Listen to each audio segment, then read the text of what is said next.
wakati wa shida, unilinda kuisikiza sala yangu.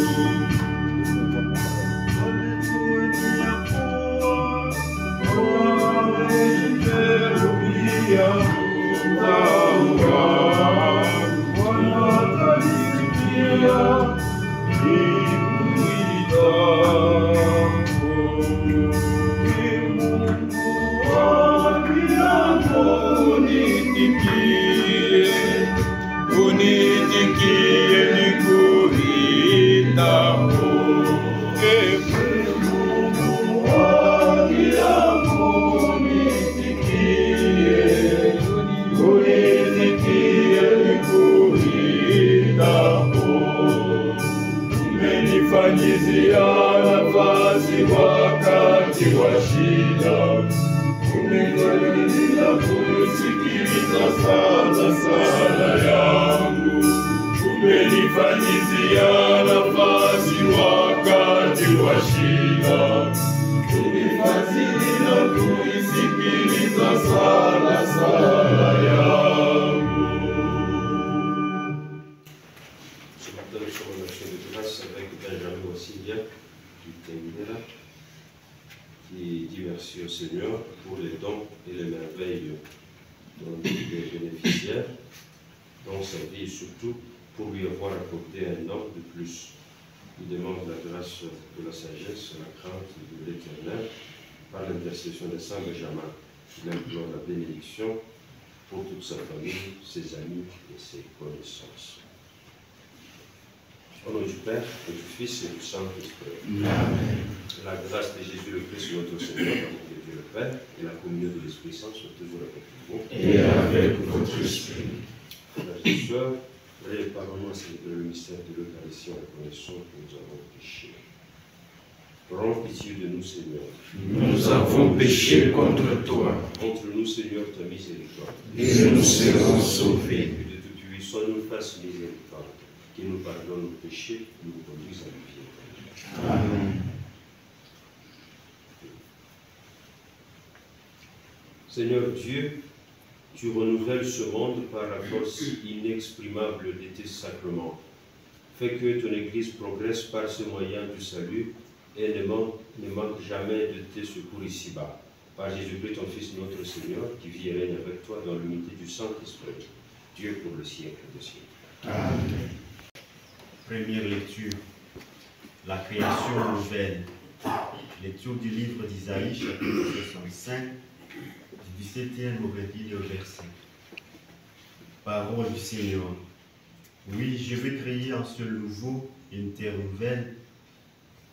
On ne se rappellera plus le passé, il ne reviendra plus à l'esprit. Exultez, enfants, réjouissez-vous de ce que je vais créer. Car je crains une Jérusalem de joie, un peuple d'allégresse. Je trouverai mon allégresse en Jérusalem, ma joie en mon peuple. On n'y entendra plus des cris ni des pleurs. On n'y verra plus des nouveaux-nés emportés en quelques jours, d'hommes qui ne parviennent pas au bout de sa vieillesse. Le plus jeune mourra centenaire. Mourir avant son temps sera une malédiction. On bâtira des maisons et on y restera. On plantera des vignes et on pourra en manger les fruits. Parole du Seigneur. Nous rendons grâce à Dieu.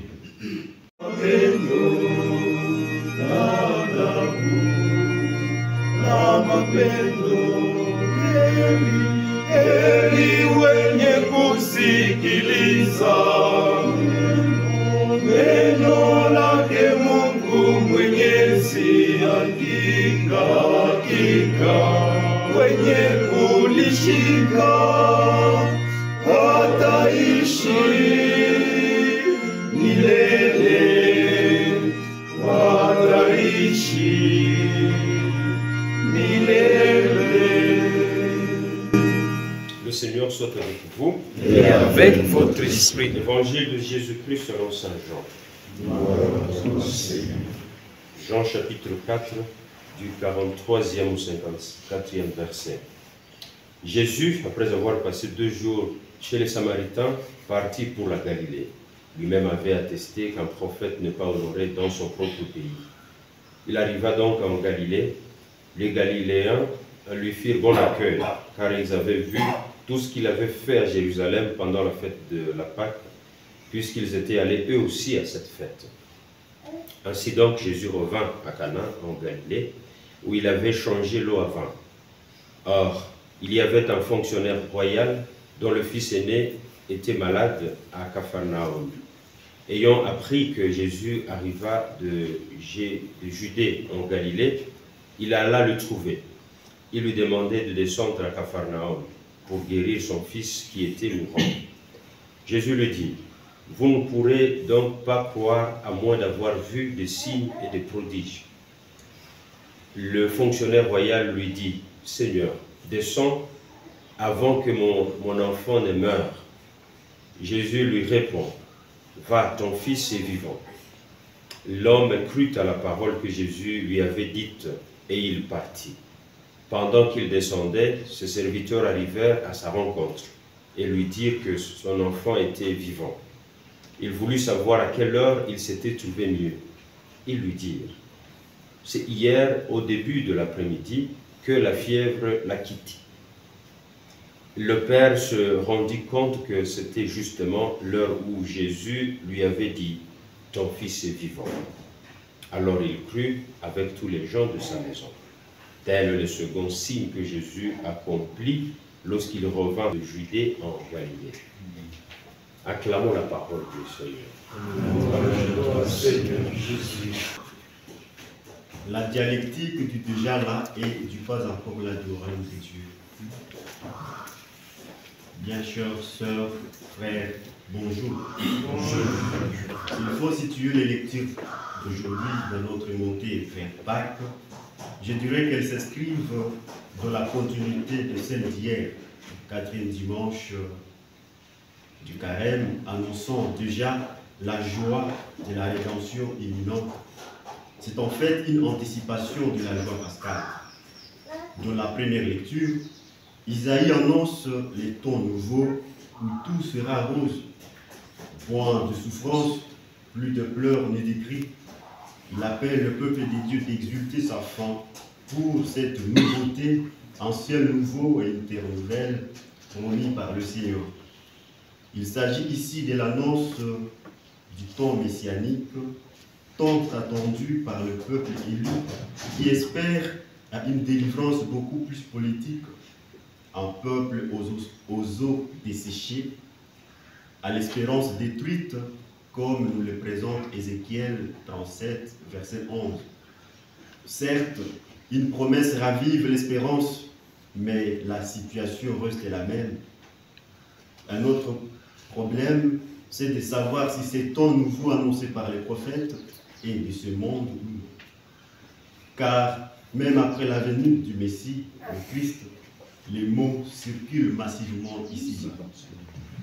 Et la tendance est de renvoyer ces moments dans un autre monde.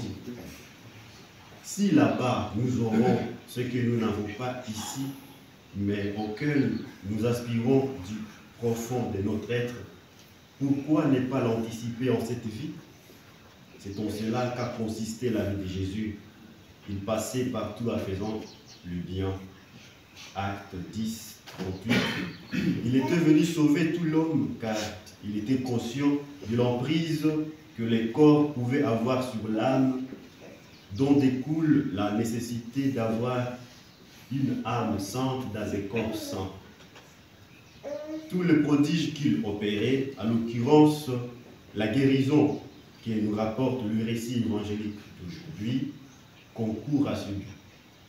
Son action ne suscitait non seulement l'admiration de ses contemporains, elle leur procurait la joie. C'est la joie messianique qui est une anticipation de celle du royaume des cieux. Chers frères, chères sœurs, l'action de Jésus nous interpelle. En tant qu'ouvrier du royaume, ouvrière du royaume, notre mission est de rapprocher le royaume de Dieu des hommes de notre temps. Ce royaume est déjà là et il n'est pas encore là. Il est parmi nous par l'incarnation du Fils de Dieu. En fait, Jésus est lui-même le royaume. Souvenez-vous de ces paroles qu'il adressa aux foules au cœur d'une polémique sur son identité. Si c'est par le doigt de Dieu que j'expulse les démons, c'est donc que le règne de Dieu est venu jusqu'à vous. Luc 11, 20. Ce royaume, nous le voyons en perspective, en énigme comme dans un miroir. Mais à la parousie, à la fin des temps, où Dieu sera tout en tous, nous le verrons tel qu'il est et nous l'aurons en plénitude. Nous ne partons donc pas de rien. Nous partons de la dimension du royaume déjà là pour hâter celle qui doit venir.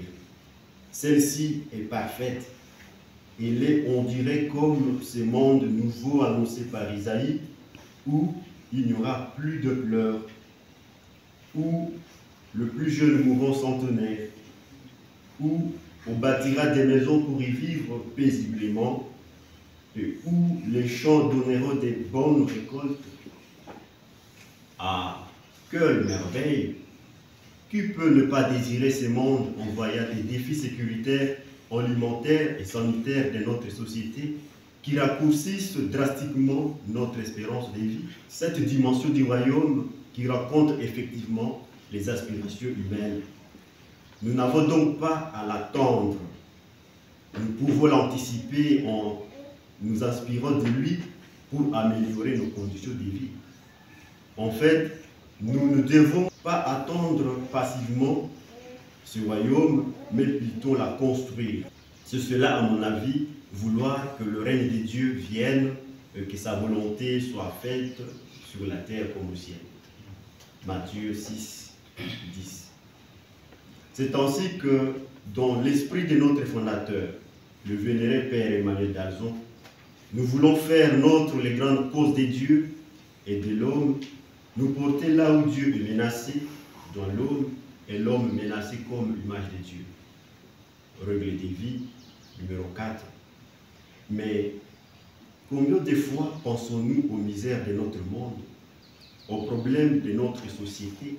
Ne rejetons-nous pas souvent la responsabilité aux autres et surtout au pouvoir temporel, aux politiciens? Étendre le règne de Dieu ne se limite pas à l'évangélisation. Il intègre la promotion de tout l'homme. Et sur ce point, Jésus, notre Maître, nous donne un exemple. Imitons-le. Je suis particulièrement convaincu que c'est en cela que consisterait la force de la foi chrétienne. Certes, l'Église a certainement fait suffisamment de choses allant dans ce sens, mais elle doit en faire encore davantage aujourd'hui. Dans le cas contraire, elle servirait seulement à nourrir les utopies, pour ne pas dire des illusions de peuple, les consolant et en renvoyant la réalisation de leurs aspirations dans un autre monde ou dont on ne saurait peut-être pas démontrer ou prouver son existence. La foi, l'espérance et la charité sont inséparables. Les deux premières nous orientent beaucoup plus vers Dieu, tandis que la dernière, qui est la plus importante à avoir Saint Paul, nous dirige vers l'homme, vers nos réalités sociales. En définitive, chers frères, chères sœurs, dans cette montée vers Pâques, prions le Seigneur qu'il affermisse notre foi, ravive notre espérance et active notre charité pour que nous travaillions autant que nous prions et espérons en lui. Cet équilibre nous est nécessaire, car lorsque la main est forte, lorsque la main est faible, l'esprit court de grands risques, car c'est elle qui le défend. Mais aussi, l'esprit court de grands risques lorsque la main la main est trop forte. Que le Seigneur nous vienne en aide quand on soit lui, nous ne pouvons et nous ne ferons rien.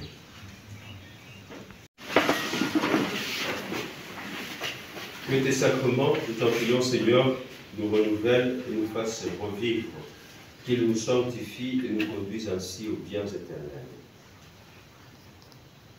Donne à ton peuple, Seigneur, d'être renouvelé à l'intérieur et à l'extérieur, et puisque tu ne veux pas qu'il se laisse arrêter par les plaisirs du corps, fais-lui trouver sa force dans le chemin spirituel que tu lui proposes, par le Christ notre Seigneur.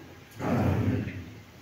Nous commençons aujourd'hui la lecture de l'évangile de Saint Jean, qui va nous accompagner jusqu'à la Semaine Sainte. Et nous serons vivement sollicités à discerner les signes à travers ces paroles et ces actes. Le Seigneur soit avec vous. Et avec votre esprit. Que Dieu Tout-Puissant vous bénisse, le Père, le Fils et le Saint-Esprit. Amen. Allez dans la paix du Christ. Nous rendons grâce à Dieu.